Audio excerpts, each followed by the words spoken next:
So, keen to move on, if that's okay, colleagues, on to another area of real focus. It was one of your priorities, Adam, in terms of reducing waiting lists, and particularly in the area of planned care.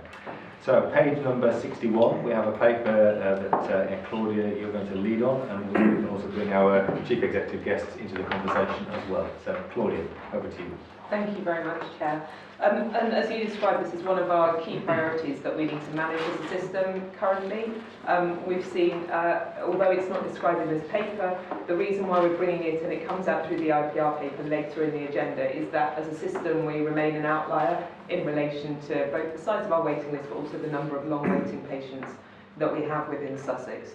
This has been a key area of focus for us over the course of this year, and a number of steps were taken through the first half of the year, which we've previously reported on around the standing up of the Elected Coordination Centre and the actions that were being taken. But it became clear as we moved into H2 that we needed to look again at what we were doing in this space and be more purposeful about how we were using the totality of the capacity that's available to us across the system to support patients, and look at how we're really using that in a very different way, both to reduce the number of patients that we have waiting over 65 weeks, but also to improve the quality of access as you look across the system.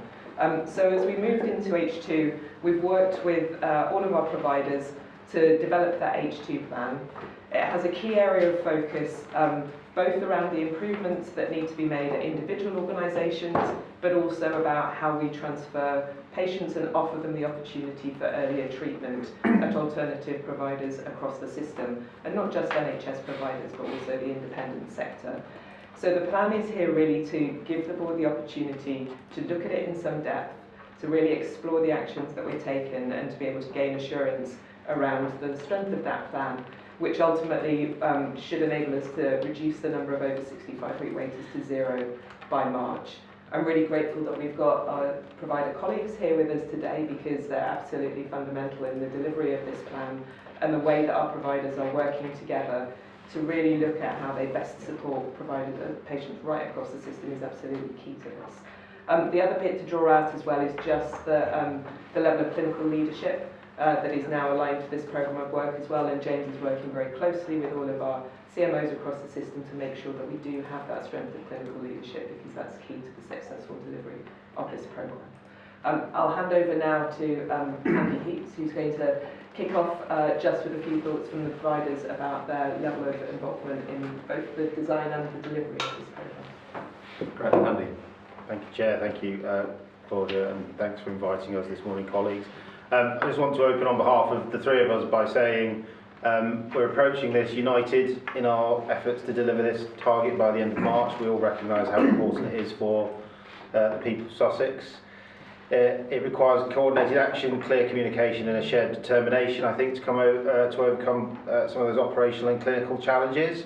And I think we're seeing a sort of partnership working across our three organisations that we've not seen certainly in recent years outside COVID, which is great to see. The paper's clear that the long waiting position at UH Sussex is driven by a demand and capacity mismatch in 6 or 7 key surgical specialties. And that demand and capacity mismatch means that to clear the backlog as well as to treat urgent and cancer patients in those specialties coming at the front end, we're requiring to super surge that surgical capacity in order to treat those patients. And the specialties are listed in the table, but they're driven by general surgery, trauma orthopaedics, maxillofacial surgery, gastroenterology, dermatology, and really importantly ENT and ophthalmology, which are forming the basis of the majority of the transfers of patients. The transfer of patients principle has come out of the work of the Elected Coordination Centre. It is driven by some really core principles. So the geographical principles are the first. So we're not asking patients to move if they live around Chichester to Hastings. We're looking at geographical spread, so offering patients the opportunity to move close to where they live. The programme has national oversight, so the Getting It Right First Time team, which is led by Professor Tim Briggs, is closely involved. He was at the Royal Sussex County Hospital with me yesterday. He's visiting monthly, kicking the tyres on plans and putting in some robust clinical challenge to some of the assumptions on our longest waiting patients alongside Professor Katie Urch, the Chief Medical Officer at University Hospitals Sussex. They're also working with us on the messaging to patients, and some of the key work that they've done is helping us develop the script that our booking teams use. By working with patients to develop that script, we've seen a huge uptake in patients willing to transfer because we're much clearer in our communication with them, and people are much more understanding of what we're trying to do in order to get them to treatment as quickly as possible. Just before I move on, there was a comment earlier about digital transformation. Part of the work we're doing on this, we've introduced a system called NetCall at University Hospital Sussex, which is a text messaging robotic process automation system. The introduction of that system has seen our do not attend rates plummet from around 11% to under 6%, top quartile in some specialties. It's not fancy, it's a text message, do you want to come or not? And actually people are really engaging well with that, and that we're using that then as the principle to transform access to effective care throughout the system. So huge amounts of work to do, but the teams are working incredibly well together in order to deliver. Steve. Thank you.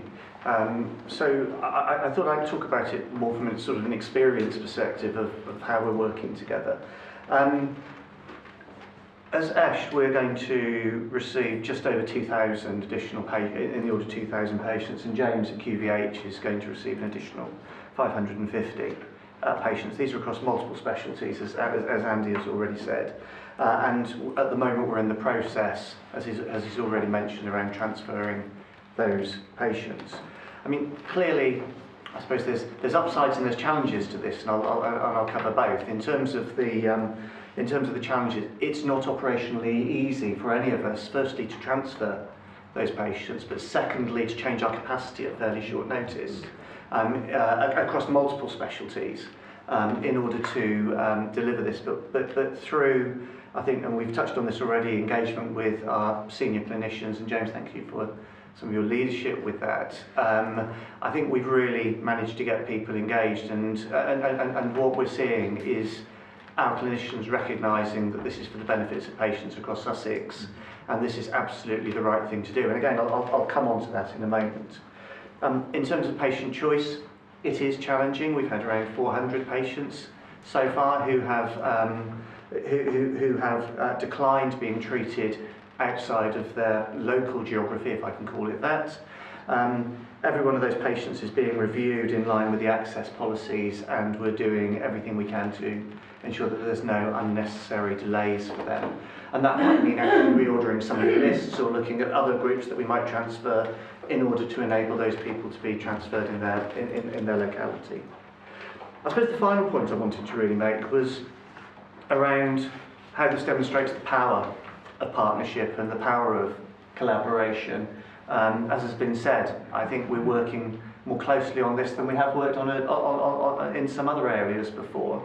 And it really makes me reflect on the learning that we can take from this going forward, not just around how we deliver elective or planned care, but actually how we look at the whole way in which we work going forward. And I think that's something that I wouldn't want us to lose. I'd hate for this to be a programme that we come to the end of, we tick the box and we say, yes, we've done it. Because if we do that, I think we've lost the big prize in this, and the big prize is how we look at it going forward. Great. Okay, James, is there anything else you want to add? Just really quickly, I won't talk for long. I think for me it's the transformational nature of the programme of work we've been doing. So I've been a part of this work and observing it for almost the last year now. And just to see how the organisations have come together when we started this time last year to where we are now, it is a completely different feel. It's rather than how much mutual aid can you give us, this is really about how do we best serve the population of Sussex together.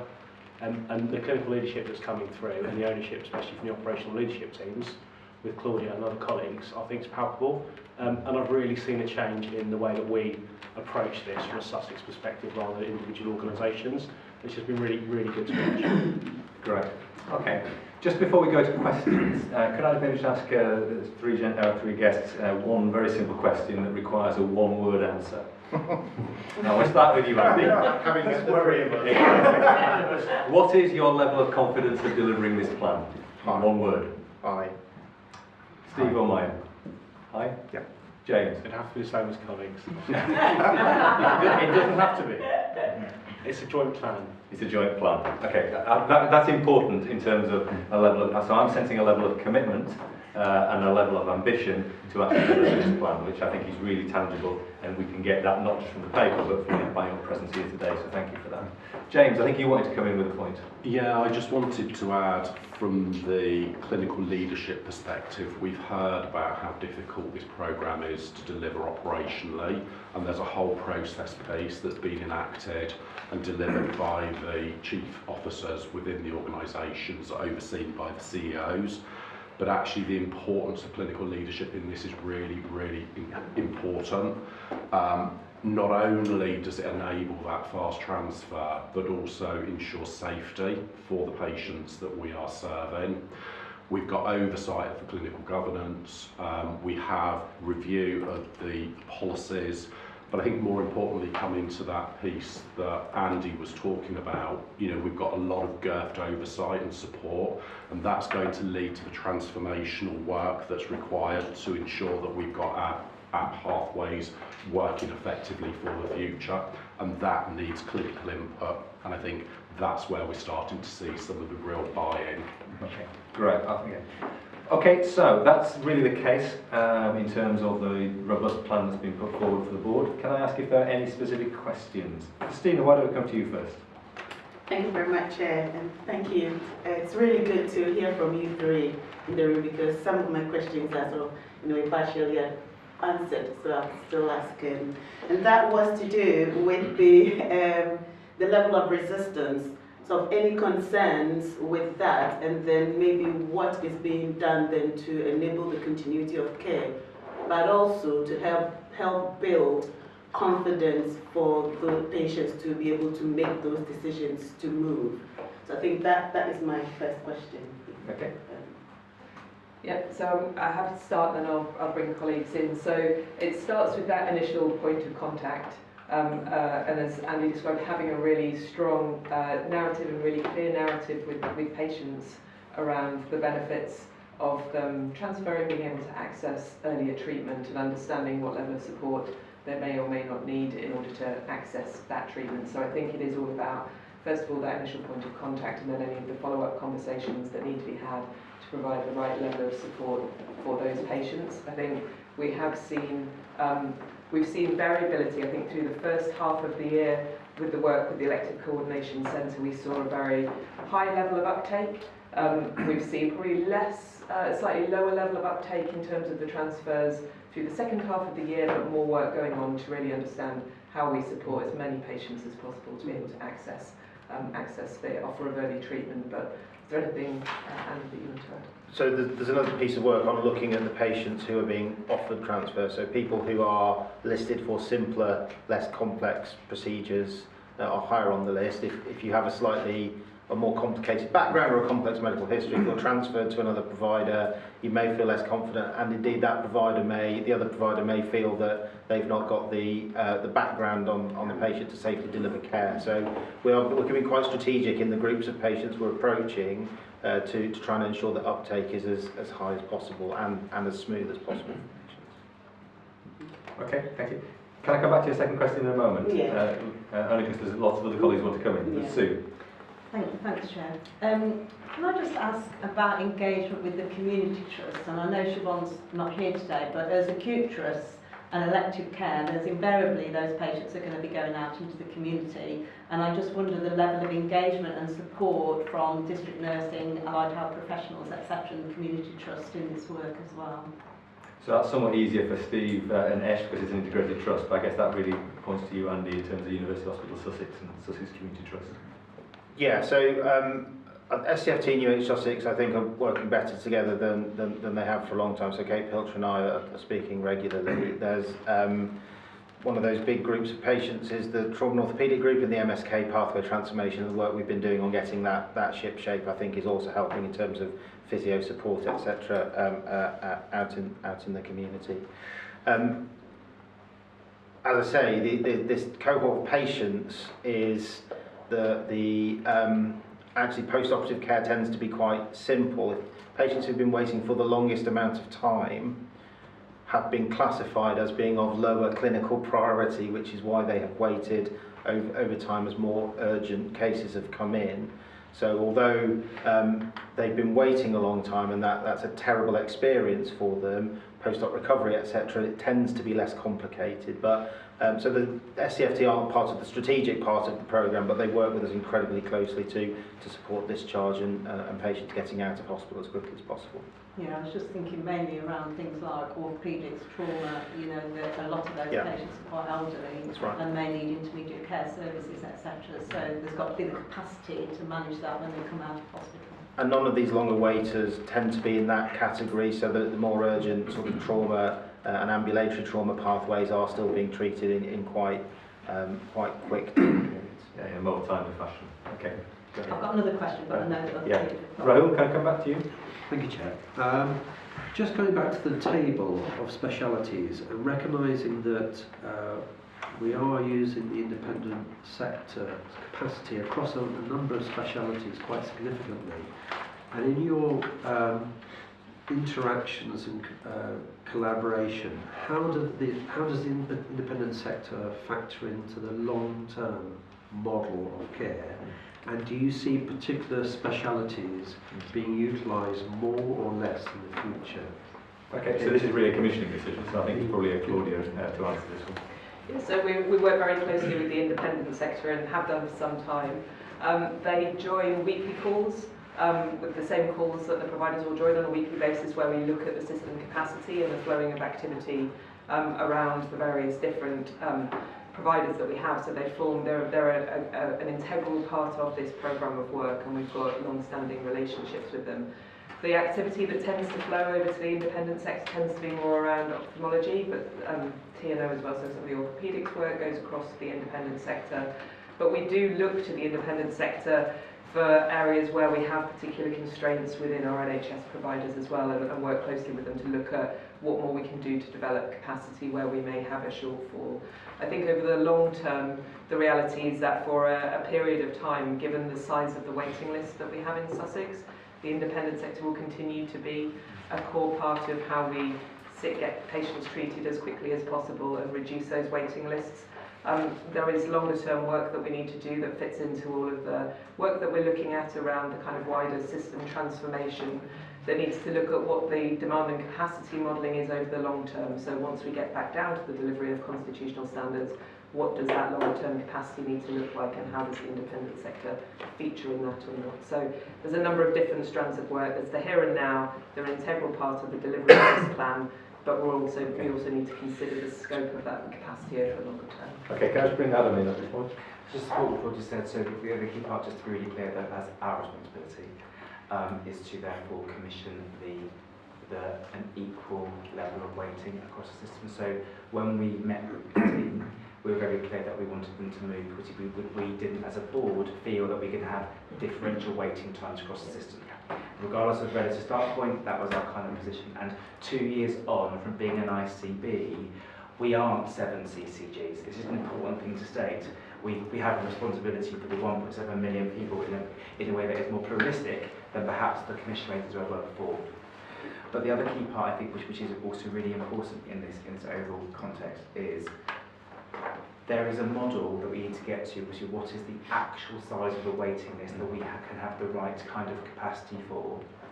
But let's be very clear, in that context, we are not expecting organisations to go back to old ways of working. So the Sussex waiting list is a Sussex waiting list from here on out. As a commissioning organisation, it is our job to say to our providers, do we have the right commission services available to the population? So therefore kind of powers your elbow, get on with it. If, however, we've got a demand growth that is outstripping the supply, it is our job to intervene and get that piece right. So the current bit we've got around the IS is basically, we're looking at away from this, we've still got a huge volume of patients to get through. There is a point though when we are right sized, but when we're right sized, we've got to be really clear where we want services to be to get the biggest value for money for the taxpayer and for the population. So it's probably important just to amplify, we will need to make a commissioning decision at some point over the next 6 to 12 months about where we want things to be, so that we can be really clear about what we think is the best way forward for this. Great, thank you for that. Andy, I think you want to come in. They can be very brief. I'm keen to Yeah, it's a really important one. It's why the getting right first time work is key. So we know from the work that they've brought in that there is a productivity opportunity of about 33% in high volume, low complexity lists for ophthalmology at UH Sussex. That would be money that we would not be spending in the independent sector. The same number of patients would be being treated and we could divert back into other NHS services. So part of this has to be, and I imagine the strategic commissioning conversation will be, how are you performing at top decile productivity in order to keep that funding in. So that's why this is transformational as well as treating the long end of the tail. It is. That's helpful. Paul, I'll come to you next. On the risk and mitigations table, page 70, it says the plan assumes reduction in those criteria to reside is delivered in line with the plan. And I just wonder, given the challenges which I know Adam was concerned about discharge, how realistic or how confident can we be that that will be delivered, and if it doesn't, the effect on our planned care? Okay, so Claudia, you want to take this or bring in Amy? Pick up and then we can bring in Amy. So absolutely, there is, in order to deliver this plan, it's important that we've got the ring-fenced elective beds over the winter period, because the plan has been built on assumed levels of activity that we're able to maintain. So it is important that as we look at the work that happens around flow over the winter period, that all of that does bite in order to ensure that we manage to maintain the ring fencing of that capacity. Now there's a huge amount of work going on through the discharge programme and also through the urgent emergency care programme to manage the number of patients that are coming in and are admitted, to manage that flow piece. But Amy, is there anything that you wanted to draw out in terms of the specifics? I guess just to say that this links to the winter plan that we'll discuss next, and that all the actions we're taking are interconnected with each other, and therefore we do need to deliver on all our plans in order to meet our ambitions and targets. On discharge, the board's very well aware about our challenges because we presented them last time. This afternoon we'll have an opportunity to go into the plan to recover our position. But in terms of the winter, that assumes a reduction of 1/3 by the end of March, which is a very ambitious plan, but something that all system partners have signed up to. So it's now about us collectively delivering on that. Okay, I'm just conscious of time, but I'm keen to give Raghu and Louise an opportunity to ask questions, and Mon as well. But Raghu. I think it's a very good example of good collaborative working, so I think hold on to all three. My question is more about what's next, because obviously, of course, the 65-week wait is the most important to get done, but there are lots of people waiting who aren't quite 65 weeks and are probably going to go into that way, and I suppose they also probably need a good focus in terms of how to get them seen and dealt with quickly. And I suppose one of the things is, how is the monitoring of that working in terms of, maybe that's for the ICB as well, do we have a system in place where patients are monitored for those long waits that are under 65 weeks but are going to go over? And two, is there a better system than probably they present to primary care and ask for expedite letters, probably in terms of presenting? So it's probably really a question for Claudia, I think, in terms of how we model this and look forward.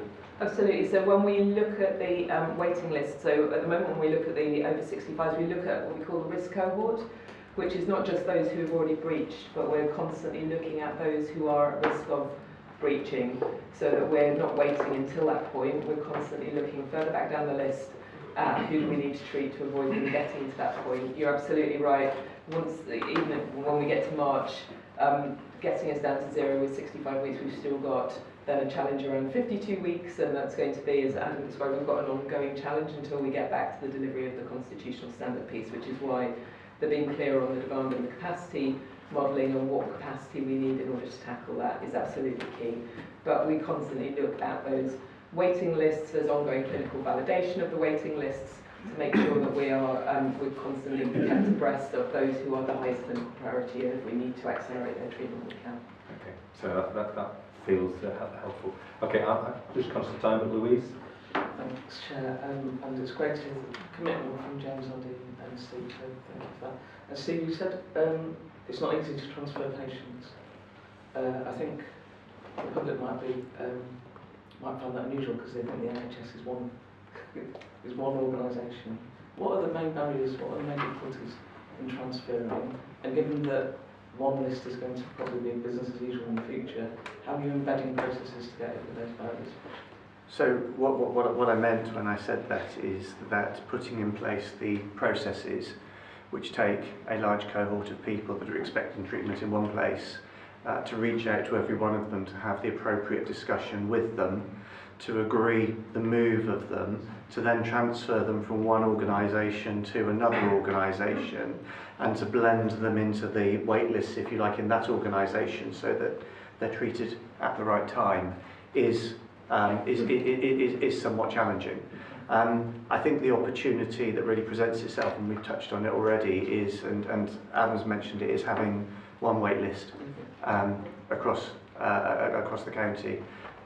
The elective coordination centre being very much at the core of how we actually share out that activity, and in essence working as one system with organisations that receive patients. So I think we're actually modelling in this something that we would want to embed. Certainly, I think as providers that we'd be keen to embed going forward, and I think the ECC, as it's coming to the fore now, is real. It has the potential to be a real trailblazer on that. Thank you. Great. Okay, Mon, I'll come to you next, and then we need to close this item. Yes, thank you. And I think all the three things that you've emphasised, like communication, logistics, and clinical issues, you're bringing all of those out. And things like trust amongst clinicians must be one of the big things. And the thing that just bothers me a little bit with this additional capacity and the winter is the staff. Now, forgive me if I'm thinking wrongly here, but surely they are the same staff that are putting the extra time, and we're talking about surgeons, anaesthetists, nurses, all the support team around this. Have there been unintended consequences, particularly for you two, of your staff, the extra hours they're putting in? And should we expect to see any additional sickness, or should we be expecting to see extra costs, obviously, on agency, bank, whatever, to cover these costs in the system? And they are unintended consequences, I'm sure, of sorting out a major issue. So, briefly, Steve, and I'll come to James. Inevitably, there are additional costs, but those costs are offset by ERF, by income. Our colleagues have really risen to the challenge. We are putting on some additional sessions, but we're also looking at what we can do within session. And at the moment, actually, we're seeing a very enthusiastic group of people that want to resolve sort of a population problem. So I'm not seeing anything at the moment, but it's something we are keeping a very close eye on. Okay, and James, just from a QVH perspective? So not dissimilar to what Steve says, but we've also been employing more people. As we've been trying to build additional capacity in some of our key specialties, and I know NHS and us have been looking at additional anaesthetists, and we've employed a significant amount over the last 6 months or so. Same with surgeons, so we've been trying to make sure that we've got the right level of capacity for the system rather than relying on agency and bank usage, which we are also doing as well, but trying to make it more sustainable. Okay, I know other colleagues would love to come in, but I think, bear in mind, we've spent half an hour on this now. I think we do need to move on, I'm afraid. But we are asked as a board to confirm whether we're assured that all reasonable steps have been taken to develop a robust planned care recovery plan for the second half of the year, which will achieve the delivery of the target of 0 patients waiting for 65 weeks or more. So can I check if the board is assured from the conversation we had this morning? I am seeing nods around the table. So I think on that basis, I will remember, and we should record in the minutes, high levels of confidence from Queen Victoria Hospital, University Hospital Sussex, and East Sussex Healthcare Trust to deliver this. And Claudia, from a commission point of view, what's your level of confidence in delivering this plan? Hi. So therefore, we're all in this together. So thank you very much for this item. Thank you for joining us. I know you need to leave now, so why don't you bid your way. But thanks for coming today. Thank you very much. And we will continue. So if we can move on to, please, page 73. We'll talk about winter planning. As Amy mentioned, this is actually inextricably linked already with what we've just been talking about, because these things are not independent by any nature of the case. Alison Cannon as Chief Nursing Officer and Claudia Griffiths, Chief Delivery Officer. Who wants to kick us off? So Claudia's going to start, and then can't find them from a clinical perspective. Thank you, Stephen. Thank you very much. So we're really pleased to bring the winter plan to the board today. It's the culmination of a significant amount of work across many of our teams, but also work with stakeholders from across the system. We develop a winter plan every year. That process starts in the summer, working through looking at where we're going to really focus our efforts. It's unfortunate the plan is built on the basis of there being no assumption of additional funding. This has been about how we've really tried to look at the resources that we have and target them around the areas that we know are going to be a challenge or pinch points over the winter period. There is additionality within there, though, in terms of some of the key initiatives that we've looked at for this winter, which are really important. We've tried to develop this into quite a focused plan. So there are the 5 areas that are set out within there. So prevention and case finding, same-day urgent care, the improvements in discharge and patient flow, then the sound operational management, and importantly the governance oversight and escalation that needs to operate over this period.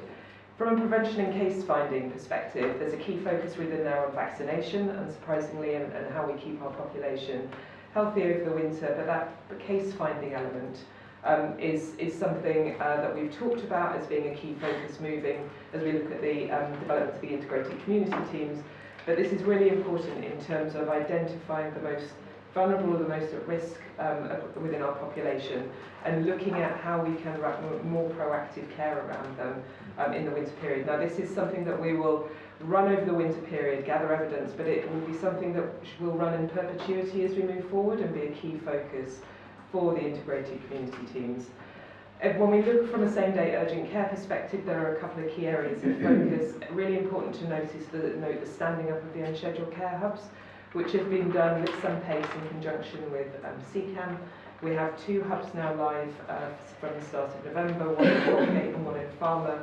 And what they do is give an additional level of triage and support to paramedics who are attending 999 calls and look at what more we can do to better support patients who might otherwise have been conveyed, where they can be supported through community services. And we're starting to get initial data in from those that have only been stood up for about the last 2 weeks, but already we're seeing a positive impact in terms of a reduction in conveyances and better support for those individuals.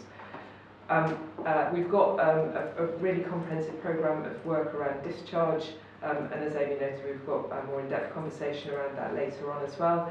Some significant improvements and also some additional capacity going in over the course of the winter to support improvements in that space.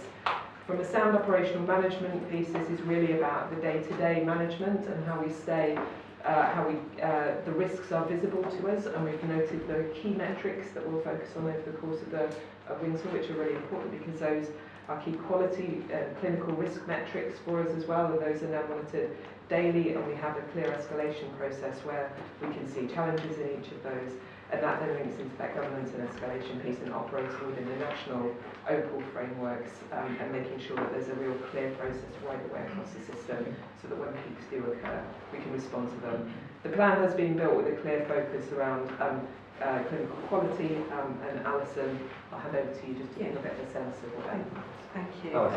Thank you. So just to build on and support what Claudia has said, I think it's important to recognise that we've really operated in that MDT way of working. So we'll talk about commissioning for improvement. MDT being multidisciplinary team for the problem. Thank you very much. And we'll talk a bit more about that when we talk about commissioning for improving lives together. But we've also had a really internal clinical leadership focus on the plan, both internally but also externally. And we've taken this plan through our clinical leadership group, which meets across the system, which has multi-professional clinical leaders on that. So we want to have a multi-professional clinical view of the plan.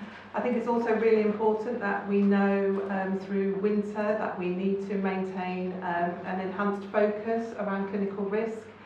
We know that we see demand rise, particularly through the urgent care pathway. So we have got some sensitive metrics within that, which have been agreed across all the clinical leadership community across the system.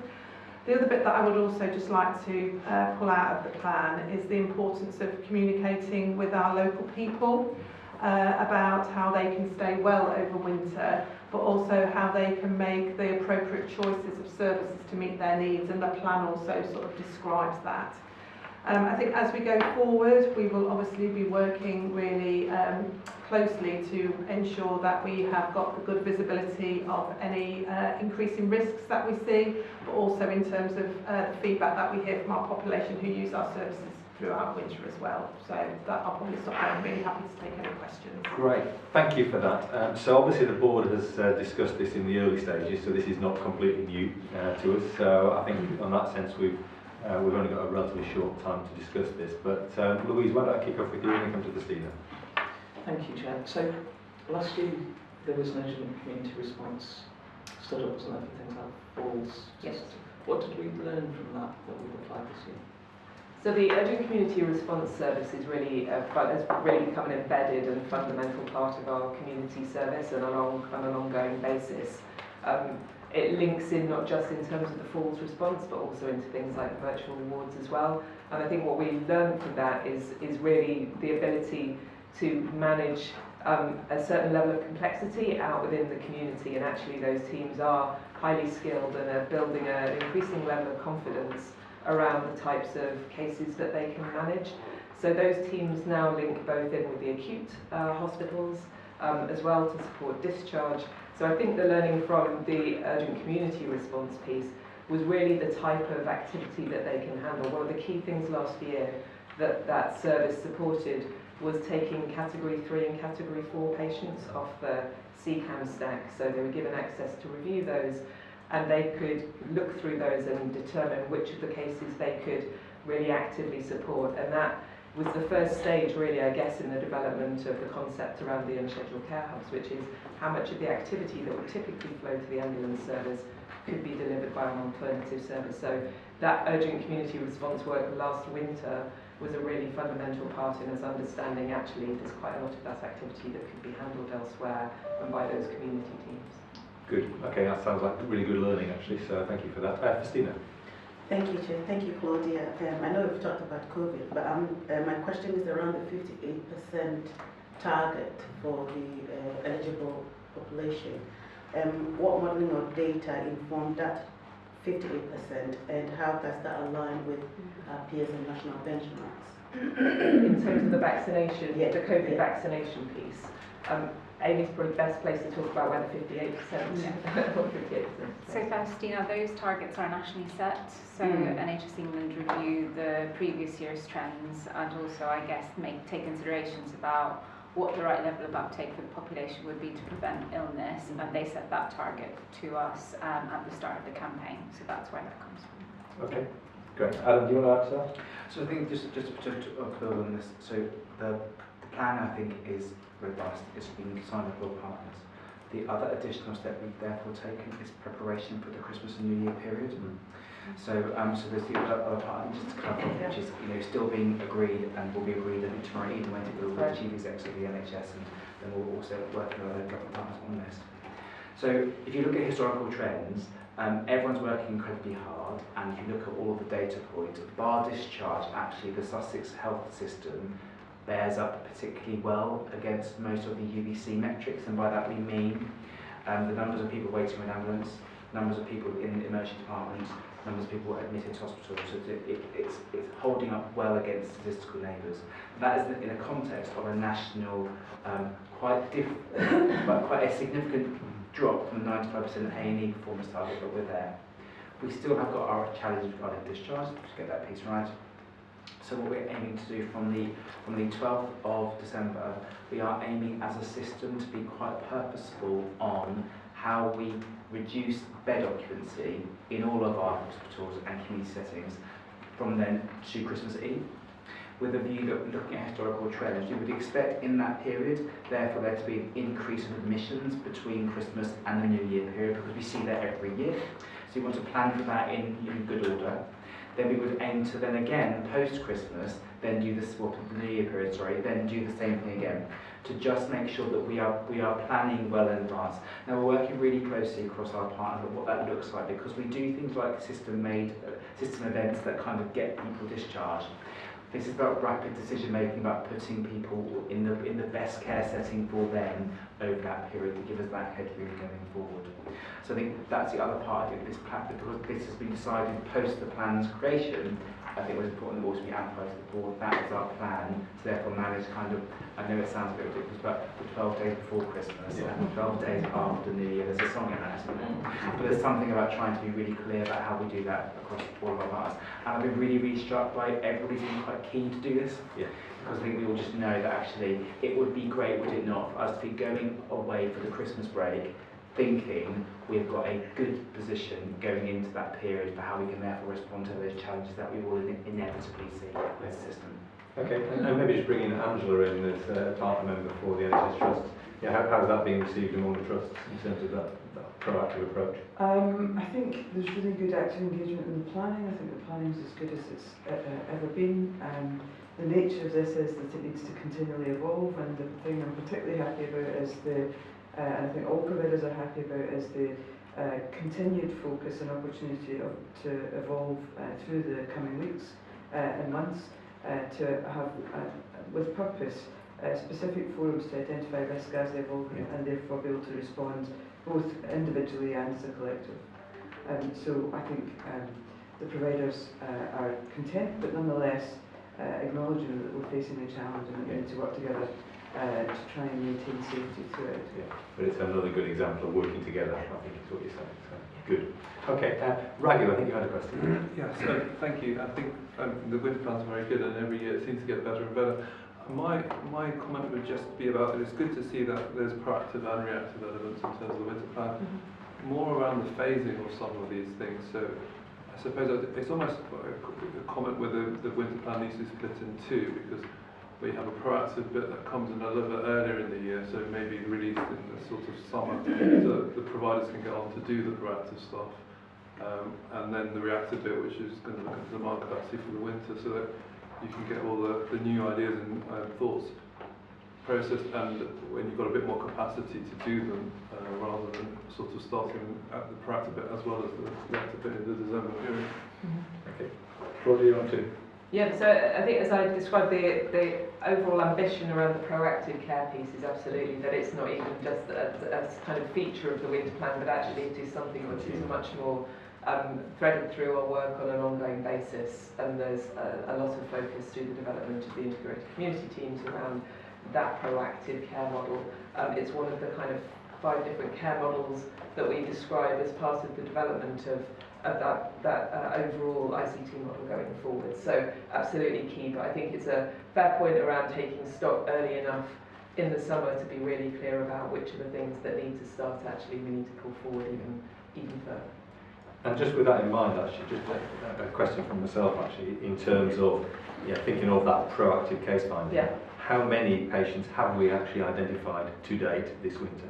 Give me some sort of scale. So the proactive care model will look at risk stratifying, and the risk stratification tools that we apply typically work on the basis of identifying the 2 to 3% of patients that are on GP lists.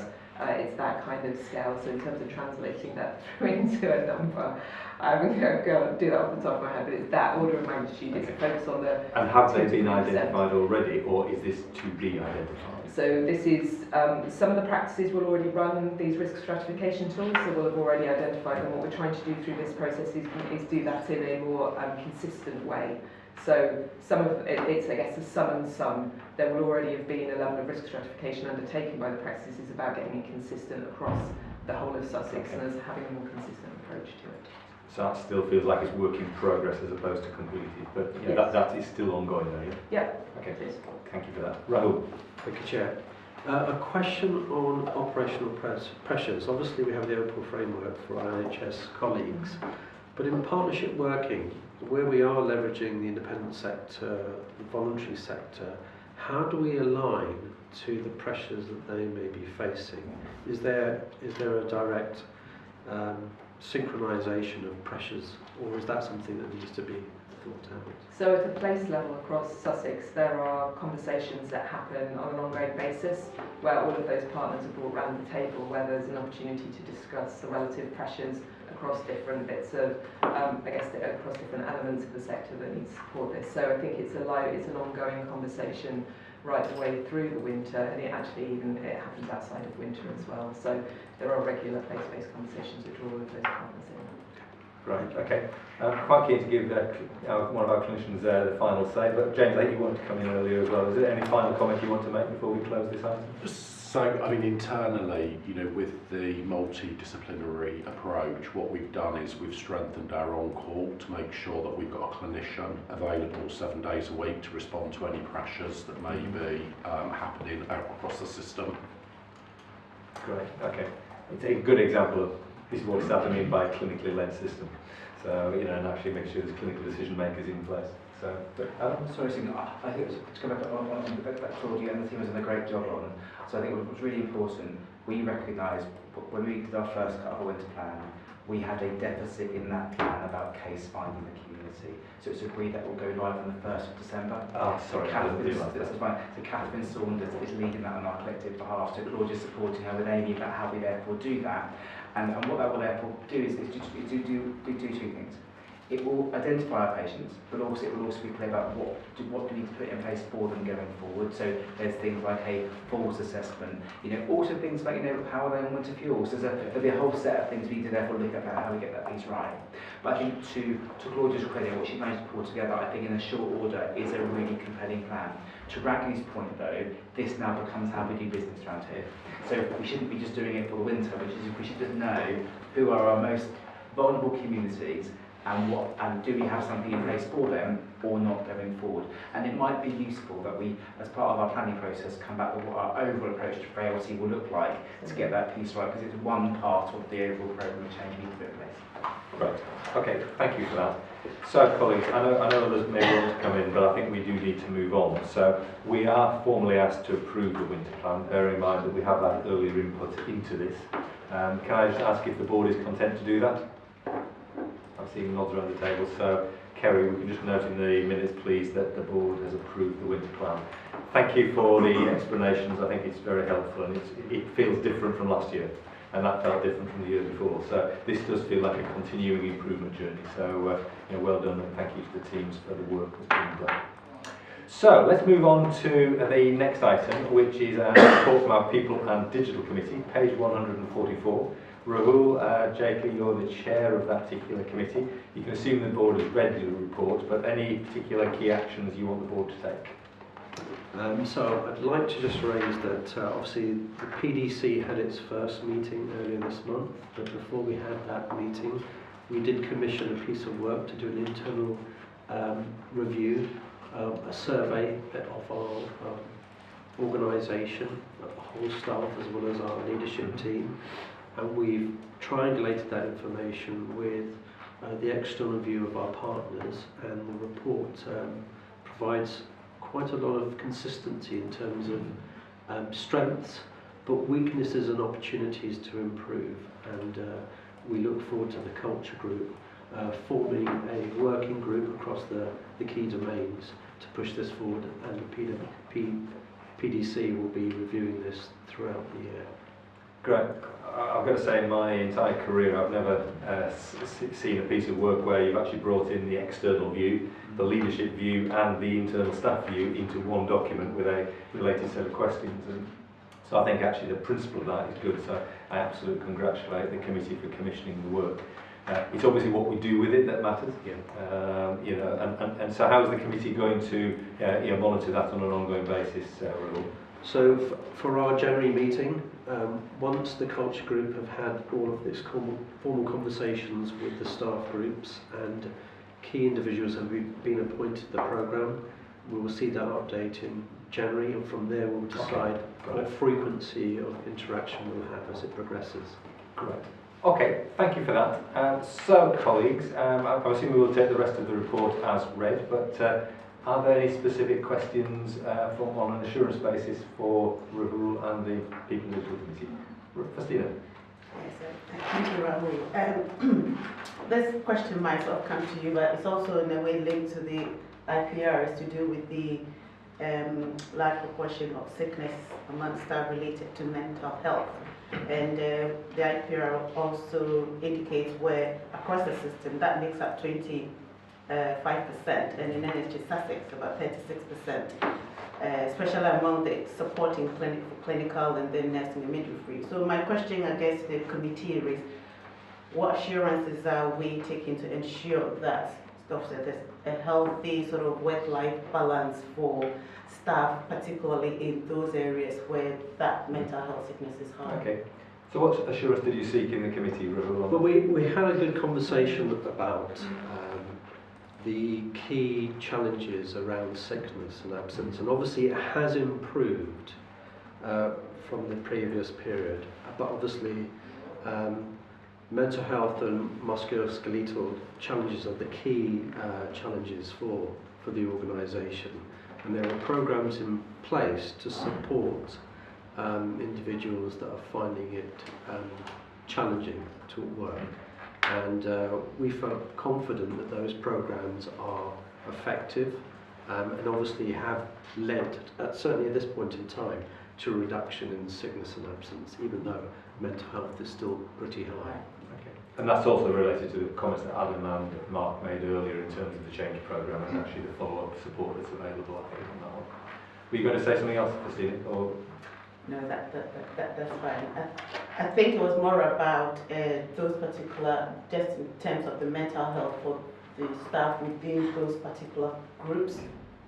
They specify, and I was wondering what assurance would be sought further, maybe like what further measures are being asked to address that, because mental health has been, we've seen that come on and on about stuff in that area. So I think it would be important to monitor this as we go along. So as we have the IPR report, if we start seeing that this stays at a certain level or increases, then obviously we can ask the committee to review that and actually commission some more work to see whether we can challenge the numbers that we're seeing, okay, and whether there's an opportunity. So it sounds like the committee is alive to it, and will continue to monitor. Sue, did you have a supplementary? Yeah, it's a supplementary question that I was probably going to raise at the IPR, but if we look at the sickness absent rates over the last 6 years or so, it might improve slightly, and then it goes down slightly, improve slightly.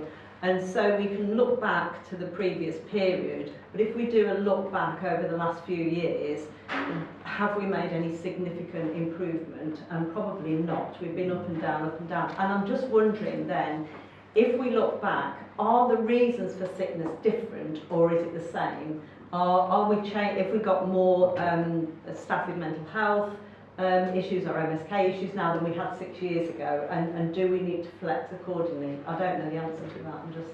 Mark, is that something you want to add in terms of how we take a longer-term view of those trends? Yeah, absolutely, and happy to. And we can take that by the People in the Digital Committee at our next meeting in January as part of that review of the 6-year period.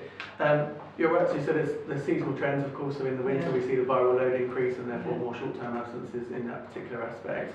When we go back and we look at mental health and MSK, you're right to point out that there is a slight difference and more reporting with regards to mental health, I think it's fair to say. So MSK 6 years ago was the highest reason for sickness absence, and mental health wasn't as high. The theories of research and benchmarking will tell us that's not necessarily because that was the case. It was people weren't as open with regards to their mental health conditions as they are able to be now, which is great, because then that enables us to tailor the support a bit better rather than saying MSK types we need a lot of physiotherapy and so on and so forth, when actually the underlying cause of some of those issues was really mental health. So we have changed our provision in terms of support interventions for mental health support, as you can see from internally just within NHS Sussex. As was pointed out in the earlier report, our EAP has increased by 156% in terms of utilisation. The Employee Assistance Programme, sorry for the acronym. And that's important for us to measure and monitor. So with that, where is that going, and what can we do about commissioning more psychological support to help people in that particular space? So we can go back over those trends and look. There is seasonality, but equally, as we can see, and as we see in various other reports, pressure remains relatively constant throughout the year now. There isn't that sort of up and down summer winter period that there used to be. The difference in absence though is that viral load piece that obviously comes more in winter. But we'll have a look at the mental health and MSK, make sure we've got the right provisions. Okay, great. Adam, I know you want to come in. I think first of all I want to thank the People in the Digital Committee for doing this review actually. And I think it's quite an important bit culturally that's different. So historically it's been commissioned by the chief exec of the chair, or maybe the exec committee. I think it's quite useful for the organisation that's come from that committee. And I would suggest, because of what we know is going to come with how we oversee the roles of ICB, I think robust ability to get external feedback and internal feedback is a sign of a well and a high-performing organisation. The outcomes may not be what we want them to be, but the fact that we're prepared to confront them is really, really important. So what I would probably ask is the committee considers how it would do this on an annual basis, and what that therefore looks like on a regular basis, so we can therefore plot over time how we therefore do that. My strong ask to the committee is to try to keep the process pretty clean in terms of not adding or changing every year different questions we ask, so we can plot over time, because otherwise I think it's really difficult to know, are we improving, are we not? And there can be a little bit of confirmation bias if we ask the questions that we think are the right questions to ask, rather than actually keeping it pretty stable. It's probably that's why I asked to consider that. Yeah, you're nodding there, Rahul, so I'm assuming you're content with that. Yes. I'd also just suggest that you discuss as a committee the right timing, because what we don't want to do is to completely overlap with the staff survey, which I think causes a little bit of extra effort for the staff when you look seeking feedback. So think about the timing, but I think the intention of doing an annual review feels like a good suggestion. So I think we should record that as an action. There was just one other thing I want to just quickly pick up, and then we'll need to move on. I'm really pleased to see the committee reviewing our digital programme of work. Really pleased about that, and I saw your request for a digital architectural blueprint. I'm just thinking, bearing in mind the importance of digital to our future plans, and the fact that through the Assembly, the Sussex Health and Care Assembly, we're developing a data strategy. I'm wondering whether the board needs to receive a Sussex digital technology strategy or plan once it's been through the assurance mechanisms through the committee. I'm not quite sure of the right timings of that, but it feels that if we're not careful, we haven't really had a good board debate around digital technology, and when the committee's concluded its work, I'm keen for the board to hear that. So have you got any idea when the right time would be for that? I think the committee supports that. In our conversation, we decided that a blueprint makes sense as a starting point, and obviously this is I guess an initial undertaking, so we don't know what the level of quality of that blueprint will be and the information that needs to be sourced. But I think based on that, being able to create a technology strategy, scrutinising it through the PDC, and then forwarding on to either the board or the Assembly, or both, depending on the sequencing, makes perfect sense. Well, I think the data strategy is very much about the Assembly, because I think that's got to be cross-functional. I'm thinking of an NHS digital technology plan, which I think is very much in the purview of this particular board. But it might be we do want to share that with the broader system partners too, obviously. So I think we're actually asking the committee report, I think, to be quite challenging of the executive on this. So I don't think we are confident yet as a board that we are where we want to be when it comes to digital. Now, of course, myself and the exec team will talk about what can be achieved, but I think we are looking, for the committee to be quite challenging to kind of get us where we need to be, because it is an area I think that the team are working very hard on. There's lots of work going. Our digital starting point isn't strong here due to a number of factors, but I think there needs to be kind of a line drawn under that narrative and a line placed into when are we going to aim to be the best in the country. And the reason I'm saying is, when are we going to aim to give a date for that, rather than to say give a date. But I think that needs to be, the challenge. I think that you're feeling empowered as chair and the committee members to challenge the team about what more needs to be done. Okay. Amy, you want to come in quickly and then we'll move on? Yeah, I just wanted to say that I think it's really helpful to have the check and challenge from the committee on this. I think we're finding it particularly helpful. We are developing off the back of the work to develop the architecture, a roadmap for then how we develop the strategy that you're describing for NHS Sussex. We will probably be presenting that to the executive around March time, so we'll just plan in what the right milestones are to come back to the committee. That feels about the right time, Amy, as well, because that's obviously fairly consistent with the data strategy, and I think you can't look with the data and the technology, so you need them pretty much linked together. Okay, great. Okay, so we'll record that for the forward plan, but we'll agree the date outside the meeting, and then I think we'll just record an action around the annual review or feedback from all the multitude of sources that you've done this time. So, can I just check the board is assured on that paper? Perfect. Okay, so we can note that as well. That being the case, then let's just move on to page 154. We've got the Remuneration Committee. Festina Bayer, you're the chair of our new Remuneration Committee. You can assume the board has read your report, but any key points you want us to note?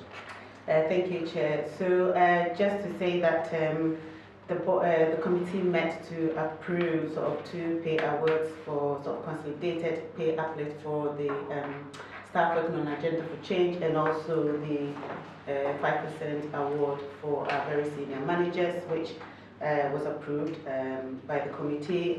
We also did receive an update on the implementation of our Fit and Proper Persons Test, FPPT framework, and how that has actually been implemented across the system through the new recruitment to board and our own self-attestation processes. We took assurance with regards to the implementation, and we met again this month on the 12th of November, where we received and discussed the board succession plan.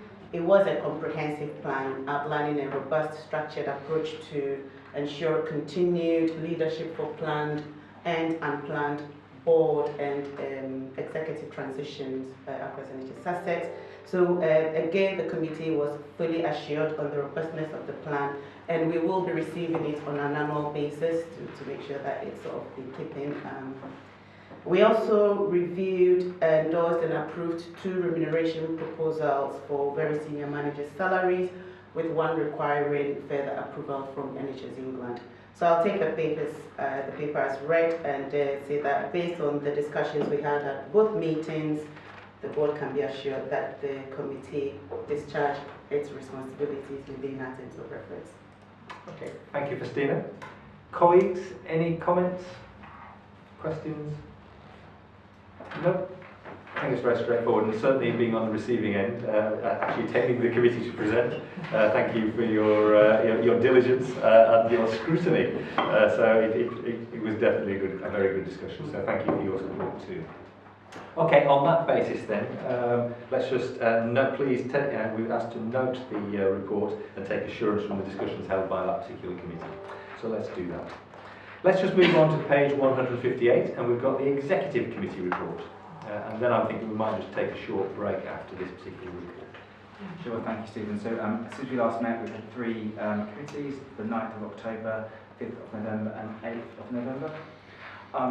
The reason for the extraordinary meeting is because there were some papers that came to the 5th of November that were unable to be approved due to their quality and their timeframes within them. So therefore, I hope that demonstrates to the board that we also provide the less level of scrutiny within the organisation as to you apply to us.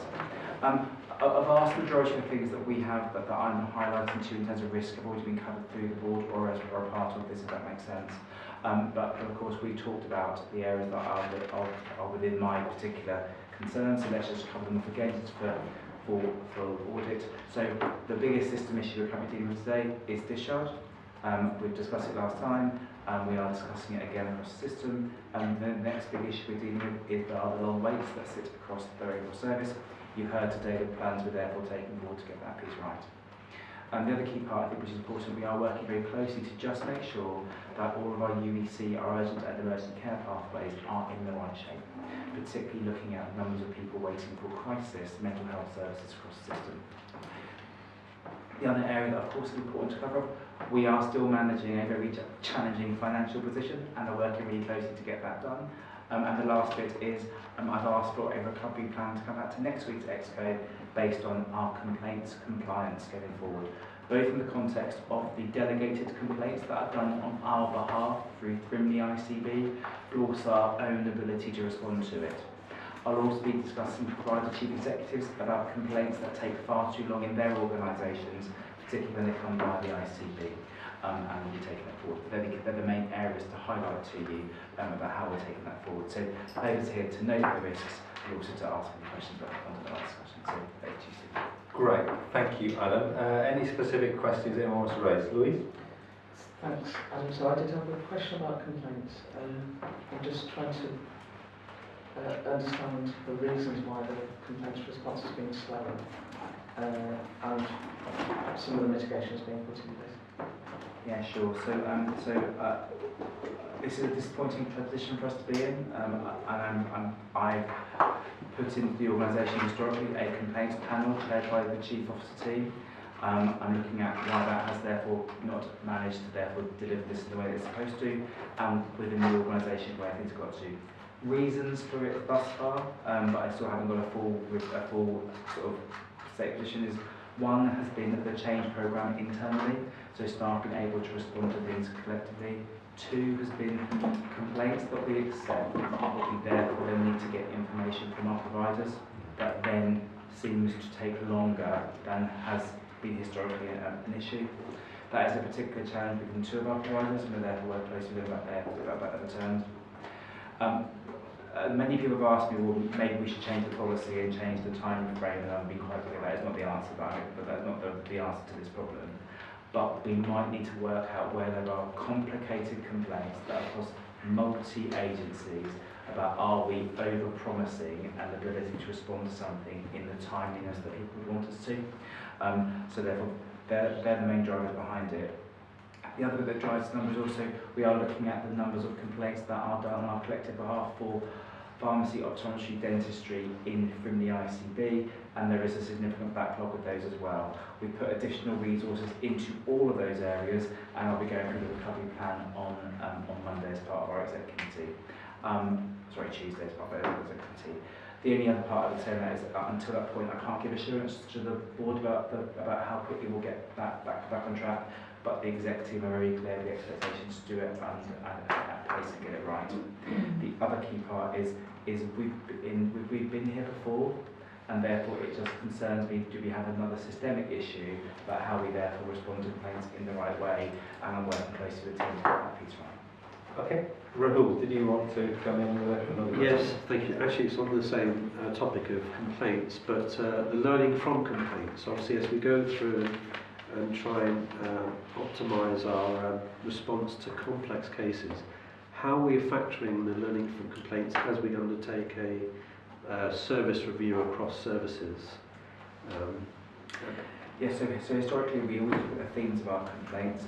They've always been thematically about poor communication and poor integration of services, and that's kind of been pretty kind of clear. And at times, sometimes a concern at the level of compassion that a particular healthcare worker exhibited to the community. They're kind of the three main themes we tend to see. And how we try to take that forward is, as we do our annual planning process, we look at all the complaints and therefore say, what has that also told us in terms of insights of what needs to be got right, taken forward. So as we do our plan for next year, we'll do a thematic review of all the complaints for the last 3 years on a rolling basis and go, do we actually respond to these in the overall approach? The longer term way to get this right is we shouldn't be doing it through a complaint, we should be doing it through a set of insights that our population tell us in line with our overall data and digital strategy, which is why actually it's important we respond to the complaints, but also what people tell us needs to somehow be, here's where I'm speaking out of my area of expertise now, brought into like a level of codified information that can say thematically you have a problem in, I'll make this up now, mental health in ICTX, because the data says this, and the information we're getting from the community is saying why, and then that will be the answer. So that's our long-term strategy, but until then, we're using quite a traditional commissioning cycle approach for taking the 3-year rolling averages and what will tell us, sticking it into the process, being clear what we can therefore do, and therefore getting it right. Okay, I'm keen to move on. Sue, is it a very quick one? It was only to pick up on that to say, as part of the Quality and Patient Experience Committee, we receive a patient experience report that covers the trends and themes of complaints. I'm not going to reiterate what Adam said, because what Adam said is what we picked up at the committee as well, but just to say we've got another meeting next week and we'll be looking at the trends and themes of that as well. Okay, great, thank you for that. What I'm keen to do is to make sure that there's the 5 areas of escalation that you've identified, Adam, that there's actually a route that we'll be able to come back to the board in terms of how they've been closed down or addressed. And I think in some ways, planned care, we had the paper this morning, so I think we can sort of say that is work in action. Discharge we discussed last time. I know there's further work to be done on that, but I think the board had visibility of that, and we'll have further visibility in private sessions too. On urgent and emergency care virtual ward occupancy, specifically, what's the right governance route to make sure that that item is closed down? It's a fair challenge, Stephen. I'm still not satisfied by the approach, by how our providers come together to respond to it. So then we just sit in the exec committee until there is a plan to resolve that. But I think we should be held to account as an exec committee about why are we struggling to roll out virtual wards in this part of the country that others are seeming to do quite straightforwardly elsewhere. Okay, so I think we'll leave the follow-up on virtual ward occupancy to the executive committee. On the complaint response times, you already said that you've got an executive committee next week, and there's also through the Quality and Patient Experience Committee. There's a route of assurance for those two.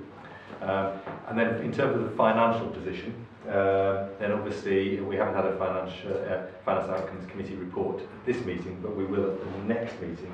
And I'm assuming that will be the right governance route to come back to the board next time. Yeah, I think FOC is the right place for that. I think just on the last one for complaints, I think I just need to reserve a view as the chair of the exec committee about whether, once I've done the review, whether I'd like the audit committee to look at the processes around it, because the QPEC is not there for process, it's there for assurance. So I want to make sure that the audit committee, if they need to look at it, I'd have a discussion with Paul as chair to be what else needs to be in place to assure our complaints process is rigorous and robust in the organisation. Okay. Paul? Yeah, it just occurred to me is the fact that it might be something that my other experience, the Ombudsman Service, about complaints handling might be able to usefully play to that, because our Ombudsman record is somewhat variable, a bit mildly, so okay. So I think I'm hearing a volunteer there, Adam. I'll choose what I think I hear. But anyway, but I think from a governance perspective, I think the complaints, we'll let it through the executive committee, and then you'll take it from there. And then actually at the next meeting we will have a report from the Finance and Outcomes Committee where we can complete the loop on our financial risk. Okay, great. So we're asked to take assurance from those particular discussions. Can we do so? Thank you. Let's just note the issues escalated and take assurance on those particular routes.